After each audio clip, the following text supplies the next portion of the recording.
မင်္ဂလာပါဒီနေ့ကျွန်တော်ဒေါ်တွေမှာ project တွေစောက်တဲ့အခါအတန်ဖမ်းဖို့ဒါမှမဟုတ် missing လုပ်ဖို့အတွက် project တွေစောက်တဲ့အခါမှာရွေးရတဲ့ sample rate အကြောင်းပြောပြချင်တာပေါ့နော်ဒီနေ့ကတော့အဲ့ဒီမှာကနှစ်ခုရှိပါတယ် bit per second နဲ့ပြတဲ့ bit rate တစ်ခုရှိပါတယ်နောက်ထပ် sample rate ဆိုပြီးတော့ kilohertz နဲ့ပြတဲ့ဟာတစ်ခုရှိပါတယ်ကျွန်တော်အရင်ဆုံးဒီ bit per second နဲ့အလုပ်လုပ်တဲ့ဟာကိုပြောပြမှာပေါ့နော် bit per second ကသူကဘယ်လိုအလုပ်လုပ်လဲဆိုတော့ analog signal ကနေပြီးတော့ digital format ကို digital signal ကိုပြောင်းတဲ့အခါကျရင်သူ့ရဲ့မူရင်း wave form เนาะ analog wave form ရဲ့တကယ်သူ့ရဲ့ actual amplitude သူ့ရဲ့ dynamic range ကိုဘယ်လောက်တိတိကျကျဖမ်းပေးမလဲအလုပ်လုပ်ပေးမလဲဆိုတဲ့ဥစ္စာကိုပြတာပေါ့เนาะ bit rate ဆိုတာတော့အဲ့တော့အကြမ်းများပြင်သူ့ကိုမှတ်လို့ရှိရင်ဒီ wave form ရဲ့ resolution လို့လည်းမှတ်လို့ရပါတယ်အကြမ်းပြင်ပေါ့เนาะအဲ့တော့သူက bit rate နည်းလေဒီ wave ရဲ့ quality ကျလေ bit rate များလေဒီ wave ရဲ့ quality တက်လာလေပေါ့เนาะအဲ့တော့ဒါကိုရှင်းရှင်းလင်းလင်းမြင်အောင်ဆိုရင်ကျွန်တော်ဒီမှာပုံမှာပြမယ်ပေါ့ဒါလေးတွေကိုဒါ bit လို့ခေါ်တာပေါ့เนาะသူကဒီလို wave form တစ်ခုမှာတစ်စက္ကန့်ကိုဘယ်နှဘစ်နဲ့ဖမ်းယူပေးမလဲဘယ်နှဘစ်နဲ့အလုပ်လုပ်ပေးမလဲဆိုတဲ့ဥစ္စာကိုပြတာပေါ့ bit rate ကတော့ပုံကတော့ဒီဟာပေါ့နော်သူကတစ်စက္ကန့်အတွင်းမှာဘယ်နှဘစ်နဲ့အလုပ်လုပ်မလဲဆိုပြီးတော့ပြတဲ့ဥစ္စာပေါ့နော်ဒီဟာဆိုရင်ဒါ bit နည်းတဲ့ဥစ္စာဒီဟာဆိုရင် bit rate များတဲ့ဥစ္စာဒီဟာဆိုရင်ဒါ bit rate နည်းတဲ့ပုံပေါ့နော်ဒီဥစ္စာအဲ့တော့ဘယ်လိုဖြစ်လဲဆိုတော့ဒီသူ့ရဲ့ actual wave form ရဲ့ shaping ကိုမရတော့ဘူးပေါ့နော်ဒီလိုအပေါ်နဲ့အထက်နဲ့အောက်နဲ့ကိုဒါ amplitude လို့ခေါ်တယ်ပေါ့နော် wave ရဲ့ amplitudeအဲ့ဒီ amplitude ကိုသူကအပြည့်အဝအတိအကျမဖမ်းပေးနိုင်ဘူးเนาะ capture မလုပ်နိုင်ဘူးအပြည့်အဝမလုပ်နိုင်ဘူးဘာလို့ဆို bit တက်နေတဲ့အခါကျတော့သူကဂျားထဲမှာခြားနေတာပေါ့အဟတွေရှိတာပေါ့ resolution ကြတယ်ခေါ်တာပေါ့ဗျာအကြမ်းပြရပြဒီလိုဟာကြရင်ဒါ bit rate များတဲ့ဥစ္စာကျတော့ bit rate များလေ bit တက်များလေဆိုတော့သူကတစ်ခုချင်းစီကိုဒီလို point လေးတွေအများကြီးနဲ့အကုန်လုံးကိုတိတိကျကျပြန်ပြီးတော့ refound ပြန်လုပ်ပေးနိုင်တယ်ပေါ့နော် capture လုပ်တယ်ဖြစ်ဖြစ်ကျွန်တော်တို့ digital ကနေanalog signal ဖြစ်ပြန်ပြီးနားထောင်မှာပဲဖြစ်ဖြစ်ဘယ်လိုပဲဖြစ်ဖြစ်ကောင်းကောင်းဖမ်းထားတဲ့အခါကျတော့ကောင်းကောင်းအတန်ပြန်ထုတ်ပေးနိုင်တာပေါ့အဲ့တော့အကြမ်းမြင်အဖြစ် bit rate ဆိုတာကတော့တစ်စက္ကန့်အတွင်းမှာဘယ်နှဘစ်နဲ့အလုပ်လုပ်မလဲဆိုတော့ပြီးတော့အကြမ်းဖြင့်ပြောလို့ရပါတယ်ပြီးတော့အကျယ်အဖြစ်ဆိုရင်သူကဘာလို့အလုပ်လုပ်လဲဆိုတော့ကျွန်တော်တို့ဖမ်းထည့်လိုက်တဲ့တီးထည့်လိုက်တဲ့ဆိုထည့်လိုက်တဲ့တကယ် analog signal ရဲ့ amplitude ပေါ့နော်သူ့ရဲ့အကျယ်သူ့ရဲ့ဒီလို wave form လေးတွေတစ်ခုနဲ့တစ်ခုရဲ့အကျယ်အတိုးအကျယ်ပေါ့နော်ဒီမှာဆိုရင်ဘာလို့ဆိုဒီမှာဆိုကျွန်တော်ကဒါ wave form တစ်ခုတည်းဝယ်ပြတာပေါ့နော်တကယ်အပြင်မှာဆိုရင်ဒီအတန်တစ်ခုကဒီလို wave form လေးတွေတေးသေးလေးတွေအများကြီးနဲ့စုထားတာပေါ့နော်အဲ့လိုမျိုးကြတော့တချို့ဟာတွေလည်းတုံတချို့ဟာတွေလည်းကျယ်မယ်အဲ့ဒီလိုဟာကိုသူကဘယ်လောက်တိတိကျကျဖမ်းပေးမလဲဆိုပြီးတော့အလုပ်လုပ်တာပေါ့ bit depth ပေါ့နော်ပြီးတော့အဲ့ဒီမှာကျွန်တော်တို့ရွေးတဲ့အခါ format တွေရှိပါတယ်16 bit ကတော့သူက standard အနေနဲ့ဆိုရင်သူ CD quality CD format ပေါ့နော်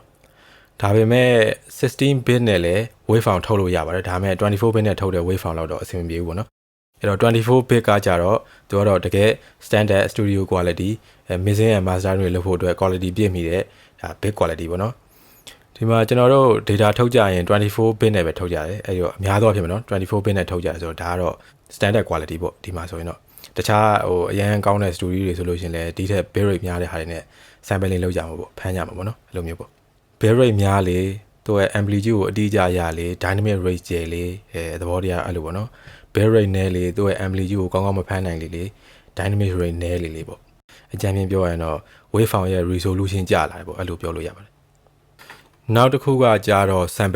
sample rate ကတော့သူ့ရဲ့ sample က kilohertz နဲ့ပြတယ်ပေါ့နော် kilohertz နဲ့ပြတယ်ဆိုတာဒီမှာတချို့ဟာတွေကြတော့တချို့လူကြတော့အမှတ်မှားတဲ့ဥစ္စာရှိတယ်ဘာနဲ့အမှတ်မှားလဲဆိုတော့ကျွန်တော်တို့ clock speed နဲ့အမှတ်မှားတယ်ပေါ့နော်ဒီမှာကတော့ clock speed ကို CPU အလုပ်လုပ်တဲ့ clock speed ကိုပြောတာမဟုတ်ဘူး CPU အလုပ်လုပ်တဲ့ clock speed ဆိုတော့ကျွန်တော်တို့ဟိုမှာ RAM 16 3.9 GHz ဆိုပြီးတော့ပါရင်အဲ့နောက်က3.9 GHz ကသူကတစ်စက္ကန့်အတွင်းမှာအလုပ်လုပ်တဲ့သူရဲ့ CPU အလုပ်လုပ်တဲ့အချိန်နှုန်းကိုပြတာပေါ့နော်ဒီမှာကတော့အဲ့ဒီချိန်နှုန်းနဲ့မမှားလို့မရဘူးเนาะအဲ့ချိန်နှုန်းကိုပြောတာမဟုတ်ဘူးအဲ့တော့သူ့ရဲ့ sample က kilohertz နဲ့ပဲပြတယ်သူကအကြမ်းများအဖြစ်သူ့ကို frequency quality လို့သတ်မှတ်လို့ရပါတယ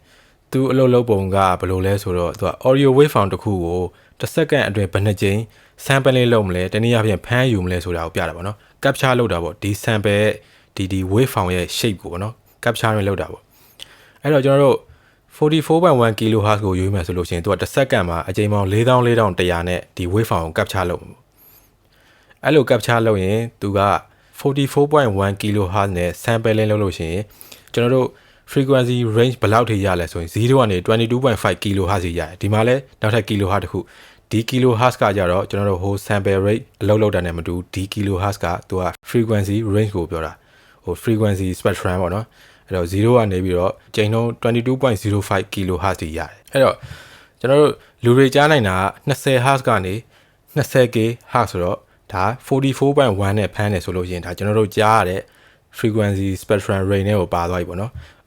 ဒီထက် sample rate ရော့သွားရင်တော့ဒါလူကြားနိုင်တဲ့ range ထက်ပိုပြီးနည်းသွားမှာပေါ့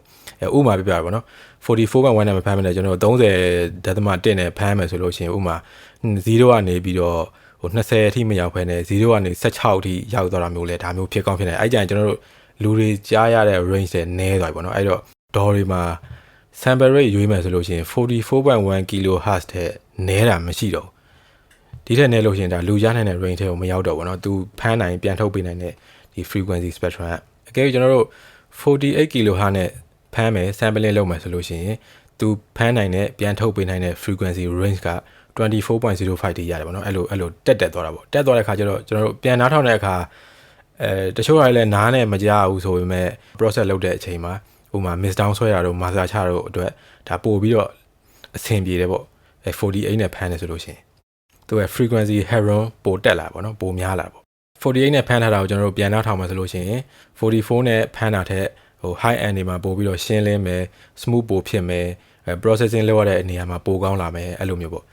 နားထောင်မှုအတွက်ဆိုရင်တော့ 44.1 နဲ့ထုတ်တာအဆင်ပြေတယ်။ mixing လုပ်မယ်အတန် processing တွေလုပ်မယ်ဆိုရင်48နဲ့ဖမ်းတာပို့အဆင်ပြေပါတယ်။ဘာလို့ဆို44.1 ကသူက CD format ပေါ့နော်။သူ့ရဲ့ frequency spectrum ကလူကြားနိုင်လောက်တဲ့ range ထဲပါတယ်ဆိုပေမဲ့လို့ဒါ processing လုပ်ဖို့အတွက်ကောင်းလာတော့မဟုတ်ဘူးပေါ့။အချုပ်ပြောရရင်တော့ bit depth ဆိုတာကတော့ကျွန်တော်တို့ဖမ်းထက်တီးထက်ဆိုးထက်လိုက်တဲ့ဒီ signal ရဲ့ amplitude ပေါ့နော် analog signal ရဲ့ amplitude ကိုဘယ်လောက်တိတိကျကျအသေးစိတ်ဖမ်းယူပေးမလဲဆိုတဲ့ဥစ္စာပေါ့နော်နောက်ထပ် sample rate ဆိုတဲ့ဟာကြတော့သူကဖမ်းထည့်တီးထည့်လိုက်တဲ့ခုန signal တွေကိုတစ်စက္ကန့်အတွင်းမှာဘယ်နှကြိမ် capturing လုပ်မလဲ sampling လုပ်မလဲဆိုတဲ့ဥစ္စာကိုပြတာပါအလွယ်မှတ်မယ်ဆိုလို့ရှိရင် bit depth ကိုတော့ကျွန်တော်တို့ waveform ရဲ့ resolution လို့သတ်မှတ်လို့ရတယ်ပေါ့နော်နောက်ပြီး sample rate ကိုကြတော့သူက frequency resolution လို့သတ်မှတ်လို့ရပါတယ်အဲ့မှာ format နေရာဆိုလို့ရှိရင်ကျွန်တော်တို့16 bit 44.1 kHz ဆိုလို့ရှိရင်ဒါက CD format ပေါ့နော်ပြီးတော့24 bit 48 kHz ဆိုလို့ရှိရင်သူက standard quality ပေါ့နော်ဘာအတွက် standard ဖြစ်လဲဆိုရင် recording တွေ mixing တွေအတွက် standard ဖြစ်မယ်ပြီးလို့ရှိရင်ကျွန်တော် service တွေပေါ့နော် streaming service တွေပေါ့ဘာတွေလဲဆိုတော့ဥပမာ Apple Music တို့ Spotify တို့ Tidal တို့ Amazon တို့စသည်ဖြစ်ပေါ့နော်အဲ့ဒီ music streaming platform တွေအတွက်ဆိုရင်ဒါ standard quality ဖြစ်ပါတယ်နောက်ပြီးတော့24 RAM မဟုတ်32 bit နဲ့ 96K တို့ဘာလို့အဲ့လိုမျိုးလုပ်မှဆိုတော့ Pro Studio ကြီးတွေမှာရုပ်ရှင်အတန်ထုတ်လို့ရေးတို့ဘာလို့အဲ့ဒီဘက်ဒီမှာသုံးတာများတာပေါ့နော်အထူးသဖြင့်ပေါ့အဲ့တော့ကျေးဇူးတင်ပါတယ်ဒီဗီဒီယိုကနေပြီးတော့အကျိုးရှိတာတခုခုရမယ်လို့လည်းမျှော်လင့်ပါတယ်